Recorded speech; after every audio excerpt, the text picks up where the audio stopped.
আসসালামু আলাইকুম।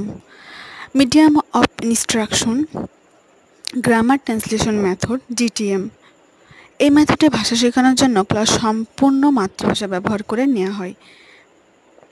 Grammar translation মেথডের মাধ্যমে ভাষা শেখার টেকনিক। আপনারা জানেন, মাতৃভাষা আমাদেরকে কখনোই শিখিয়ে দিতে হয় না, আমরা ন্যাচারালি মাতৃভাষা শিখে থাকি। কিন্তু আপনি যখন মাতৃভাষা ছাড়া অন্য কোনো ভাষা শিখতে যাবেন, তখন আপনাকে অনেকগুলো ভাষার মাধ্যম অবলম্বন করতে হবে। এবার আমরা জানবো গ্রামার ট্রান্সলেশন মেথডের মাধ্যমে কিভাবে আমরা দ্বিতীয় ভাষা শিখব। রিডিং পড়ার মাধ্যমে আমরা যখন গ্রামার ট্রান্সলেশন মেথডের মাধ্যমে দ্বিতীয় ভাষা শিখব, তখন খুব দ্রুত ভাষা শেখার জন্য আমাদেরকে সেই ভাষায় লিখিত সাহিত্যের বই পড়তে হবে, এবং বই পড়ার মাধ্যমে আমরা খুবই দ্রুত সেই ভাষার দক্ষতা অর্জন করতে পারবো। বই পড়ার সময় আমাদেরকে লক্ষ্য রাখতে হবে আমাদের কাছে যে সকল শব্দগুলো নতুন মতন মনে হবে, সেই সকল শব্দগুলো আমরা অবশ্যই নোট করে নেব এবং ট্রান্সলেট করে অর্থ মুখস্থ করে ফেলব। সিনোনিম এবং প্রচুর সিনোনিম এবং অ্যান্টোনিমগুলো